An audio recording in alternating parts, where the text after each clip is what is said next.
오늘의 말씀 여호수아 7장의 말씀입니다. 오늘의 말씀 여호수아 7장 1절에서부터 5절까지 제가 봉독하여 올려드리겠습니다. 여호수아 7장 1절에서부터 5절까지입니다. 이스라엘 자손들이 온전히 바친 물건으로 말미암아 범죄하였으니 이는 유다 지파 세라의 증손 삽디의 손자 갈미의 아들 아간이 온전히 바친 물건을 가졌습니다. 여호와께서 이스라엘 자손들에게 진노하시니라. 여호와가 여리고에서 사람을 베델 동쪽 벳아원 곁에 있는 아이로 보내며 그들에게 말하이르되 올라가서 그 땅을 정탐하라 하며 그 사람들이 올라가서 아이를 정탐하고 여호수아에게 돌아와 그에게 이르되 백성을 다 올라가게 하지 말고 2-3천 명만 올라가소서 아이를 치게 하소서 그들이 소수이니 모든 백성을 그리로 보내어 수고롭게 하지 마소서 하므로 백성 중 3천 명을 그리로 올라갔다가 아이 사람 앞에 도망하니 아이 사람들이 그들을 36명쯤 쳐 죽이고 성문 앞에서부터 스바림까지 쫓아가 내려가는 비탈에서 쳤으므로 백성의 마음이 내가 물같이 된지라. 아멘. 오늘의 말씀 여호수아 7장을 보면 이렇게 구성되어 있습니다. 1절에요. 여호와께서 진노하셨다. 아간 때문에 진노하셨다 이렇게 됩니다. 2절에서 5절까지는 아이성에서 패배한 그림을 그려주고 있고요. 6절에서 9절까지는 여호수아가 이제 통곡을 합니다. 주여 우리를 왜 이렇게 망하게 했나이까 통곡을 합니다. 그리고 나서 하나님께서 응답을 해요. 통곡을 하니까 10절에서 15절까지 하나님께서 니네가 내 물건을 도둑질했다 이렇게 얘기합니다. 그래가지고 아간이라고 하는 사람들을 이제 아간이 범죄한 것들을 찾아내기 시작합니다. 그래서 7장 16절에서 23절까지 보면 제비뽑기를 통해서 아간이라는 자가 뽑혀요. 그 다음에 24절부터 26절 보면 아간의 모든 소유물을 다 진멸하시고요. 공동체로 회복하십니다. 네, 여러분 여리고성에서 전투에서 승리를 했어요. 우리 잘 보세요. 분위기가 성경을 드라마로 본다면 이런 거 여리성에서 막 이겨서 승리하고 있었어. 그런데 6장에서 승리 딱 하고 7장을 딱 가보니까 그 작은 아이성에서 전투에서 폭망합니다. 이게 좀 반전이죠. 그런데 이 설교는 뭐 저만의 설교가 아니고 저도 많이 들었던 거예요. 아이성 전투와 여리고성 전투를 비교하는 겁니다. 그래서 저도 오늘도 한번 다시 좀 흔한 설교긴 하지만 비교를 통해서 우리가 한번 다시 한번 왜 하나님 앞에서 어떤 전투는 성공하고 어떤 전투는 실패하는지 왜 우리는 살아가다 보면 어떤 건 실패하고 어떤 건 성공하잖아요. 어떨 때 성공하고 어떨 때 실패하는지 한번 은혜를 받았으면 좋겠습니다. 제가요 여기 여러분한테는 안 보이지만 표로 만들어 봤어요. 이렇게 표로 만들어 봤는데 여리고성 전투는 성공하고 아이성 전투는 실패한 것들 한번 순서대로 볼게요. 정탐활동 여러분 생각 그냥 마음속에 대답을 하세요.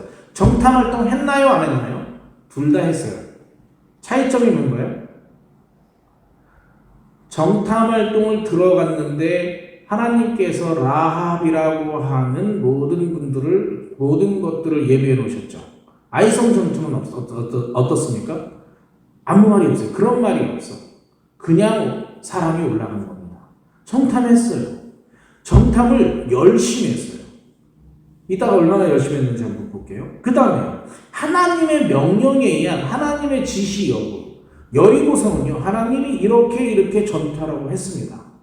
여리고성은 아무것도 없어요. 이틀 전에 제가 하나님이 하시는 일, 인간이 하는 일 하면서 비교하면서 그랬죠. 모든 것들은 하나님이 하시는 거일 수 있지만 하나님이 알아서 하는 것 중에 사람이 하는 일도 있습니다. 그런데 그 전에 뭐라고 설교했는지 아십니까? 바로 그 문장을 앞에 할 때 보통의 사람들은 하나님에 관계없이 자기 열심으로 세상을 삽니다. 지금 아이성 전투가 그런 겁니다. 다음 전쟁의 준비 과정을 볼게요. 여리고성 전투는요. 말이 안 됩니다. 앞에 적군이 있는데 할례를 받는다니까 그 앞에서.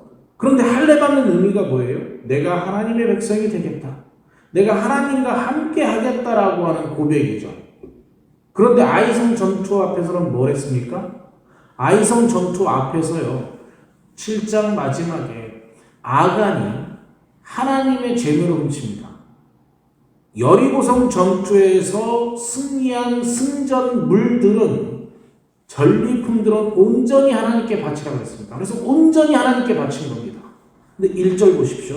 온전히 하나님께 바친 건데 하나님께서 1절 보십시오. 하나님께서 왜 진노하셨냐면 이스라엘 자손들이 온전히 바친 물건으로 하나님께 이미 바쳤어요. 자, 온전히 하나님께 바쳤어. 그럼 이거 손대면 되는 거야, 안 되는 거예요? 안 되는 거예요. 말미암아 범죄했어. 아간이 가져간 겁니다. 이는 유다 지파 세라의 증손 삽디의 손자 갈리 아들 아간이 바친 물건이라. 이미 온전히 바친 물건인데 아간이 가져가 버린 거예요. 자, 준비 상태가 뭐냐면 여리고성, 이게 제일 중요한 거예요. 여리고성 전투는 싸우고자 할 때 내가 하나님 앞에 헌신하겠다는 마음이 있었어요. 아이성 전투는 싸우기 전에 뭐 했어요? 범죄했어요. 혹시 여러분, 그럼 아간 하나만 범죄한 거지 공동체가 범죄한 거 아니냐 이렇게 물어보는데 제가 어저께 밤까지 이거를 막 묵상하다 이런 생각을 했습니다. 여러분 조금 더럽더라도 양해해 주십시오. 물을 마시는데 똥이 요만큼 들어갔어. 그러면 여러분 똥만 꺼내고 나머지 물은 깨끗하니까 마십니까? 아니에요. 하나님은 지금 이스라엘 민족을 전부 공동체로 보시는 겁니다. 이스라엘 공동체가 아간의 범죄를 못 막았다는 자체가 이스라엘 공동체가 타락한 걸로 집단으로 보는 겁니다. 근데 그 타락한 흔적이 더 있습니다. 분명히 아간만 타락하지 않은 걸 제가 보여드리겠습니다. 전투 방식은 어떻게 전투합니까? 철저하게 하나님이 시키는 대로 비상식적이에요. 할례 받으려서 할례 받고요. 여러분 여리고성을 7바퀴 도는 게 우리 생각에는 막 7바퀴 도니까 되게 쉬울 것 같죠? 얼마나 어려운 거냐면요. 여리고성 7바퀴 도를 때요. 여리고성 위에서 꼭대기에서 지키고 있는 애들이 돌 굴리면 많이 죽어요. 이게 7바퀴를 도는 게 그렇게 쉬운 일이 아니에요. 이게 대단히 비상식적인 건데 그 일을 하잖아요. 하나님이 시키니까. 얼마나 두렵겠어요. 쟤들이 나한테 화살이라도 쏘면 어떡하냐. 근데 말도 하지 말아요. 그래서 아무 말 안 하고 돌 수 있는 게 그렇게 쉬운 일이 아니에요. 그런데 아이성 전투는요. 대단히 상식적이고 그 다음에 열심입니다. 어떻게 열심이냐면 3절 한번 보세요. 3절 한번 보면 여호수아께로 돌아가 정탐을 갔다 왔어요.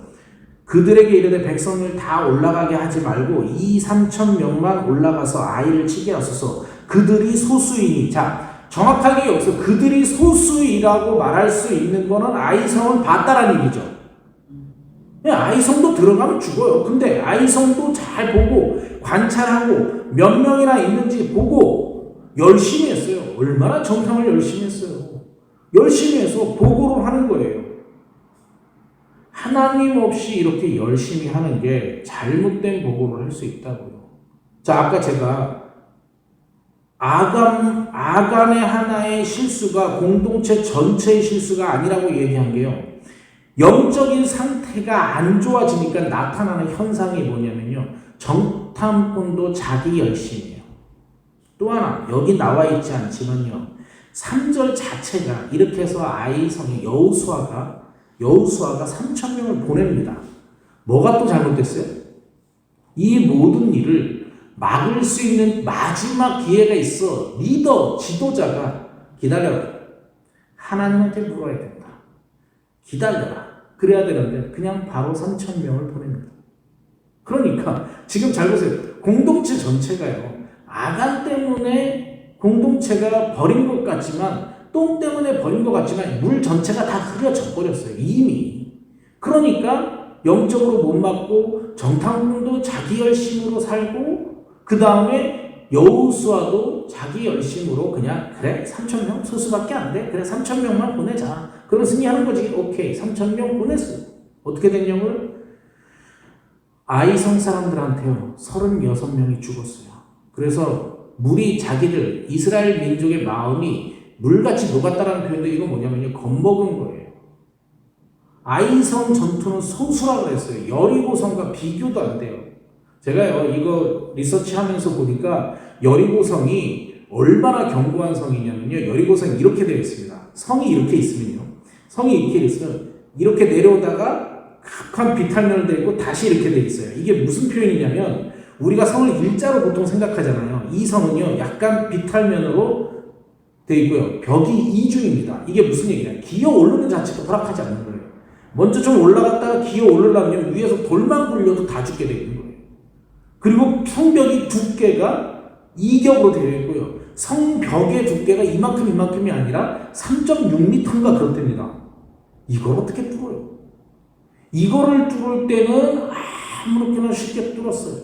근데 아이성 전투는요, 되게 소수인 사람들이 있었어요. 오직 하면 3,000명만 보내면 점령할 것 같다는 얘기는 아이성은요, 쉽게 얘기하면 3,000명도 안 될 수 있다는 얘기입니다. 이해되시나요? 근데 그걸 쫄딱 말이에요. 가장 중요한 거는요, 가장 중요한 상태가 이겁니다.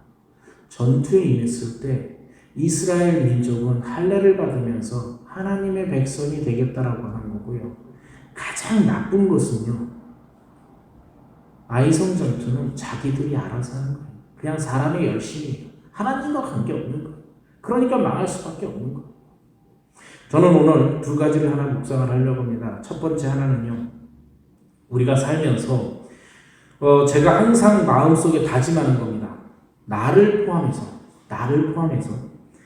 나의 영성이 낮아지면 성령님과 멀어지면이에요. 성령님과 멀어지면 나는 내 자신이 무슨 말을 하고 무슨 행동을 하는지 모릅니다. 쉽게 얘기하면 내가 공동체를 해치는 말을 하고 내가 남을 비난하고 내가 보지 못한 것들을 비난하면서 나는 옳다고 생각하는 착각에 빠져요. 우리는 내가 알지 못하는 것들, 가장 대표적인 것들이 다시 한번 말씀드리지만 A당이다 B당이다 아무 관계없어요. 내가 알지 못하는 정당인데 뉴스 조금 보고 이 사람 저 사람 다 욕해요. 영성이 떨어졌다는 증거일 수도 있어요. 사실은 잘 알지 못하면 입을 다물어야 되는 게 더 맞는 거예요. 우리는 교회 안에서요. 내가 영성이 떨어지면 상대방한테 상처를 주면서도 그 상처를 주는 걸 몰라요. 하나님이 이런 경우에 뭐라고 하신 줄 아세요? 예수님이 참 연자의 뼈를 메고 라고 했어요. 그 정도로 무서운 건데 모른다니까요. 지금 아이성 전투의 이스라엘 민족이 이 상태에 빠져버리는 거예요. 그 짧은 순간에 보세요.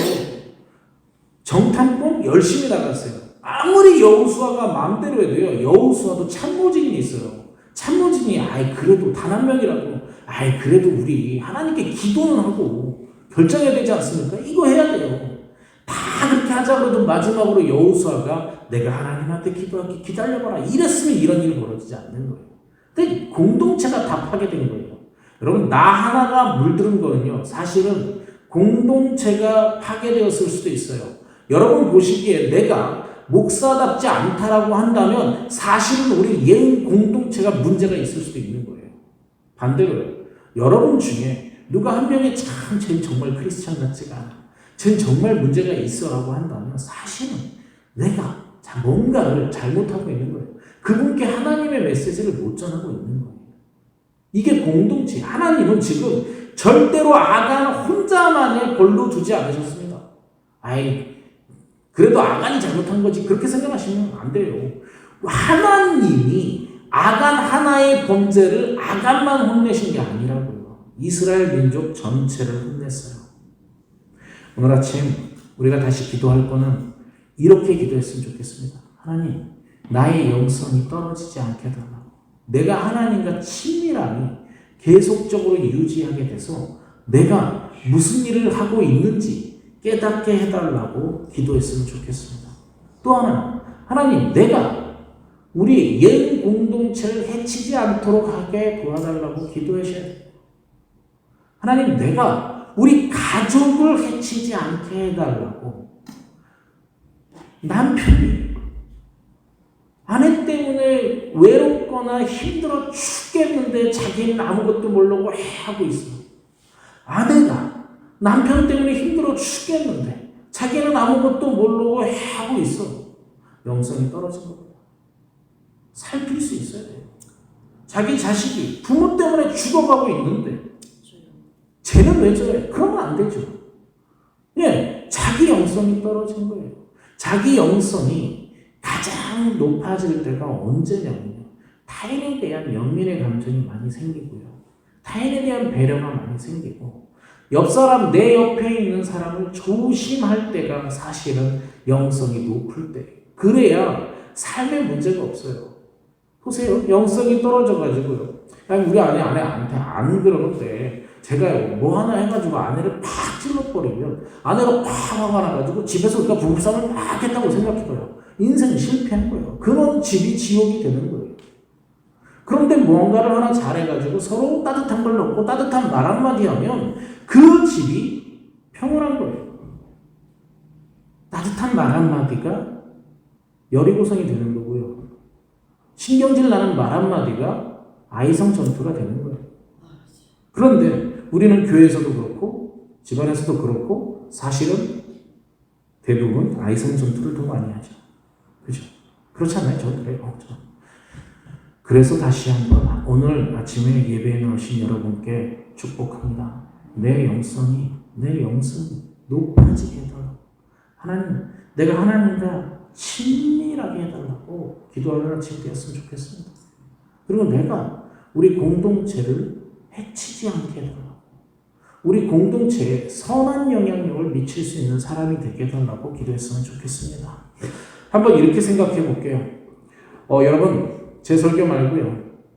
여리고성과 아이성 전투에 비교했을 때 여러분이 느끼는 게 있다면 어쩌면 그게 오늘의 메시지일 수도 있어요. 제가 이거 무엇을 적용할까 하다가 몇 가지를 생각해 봤는데 한번 자신한테 어떤 것들이 더 적용될 수 있는지 한번 보시기 바랍니다. 하나님을 향한 신중한 경외 없이 열심히 세상을 살아가는지 한번 점검해 보십시오. 세상을 열심히 살아. 근데 하나님하고 아무 관계없어. 아이성 전투가 될 겁니다. 지금 내 안에 무지하게 슬픈 일이 있어. 뭔가 실패하고 슬퍼. 그러면 원인을 점검해 봐야 돼요. 내가 할례를 하는 느낌으로 하나님 앞에 서려고 노력했는지 내가 저거 아무것도 아니네 하면서 내 마음대로 덤벼들었든지 한번 고민해보는 시간이 되었으면 좋겠어요. 내가 우리 공동체에 도움이 되는 사람인지 우리 공동체에 해를 끼치는 사람인지 혹시나 정말 나 때문에 저 사람이 힘들어하고 있지 않을까 한번 의심해 보세요. 한번 의심해 보시오.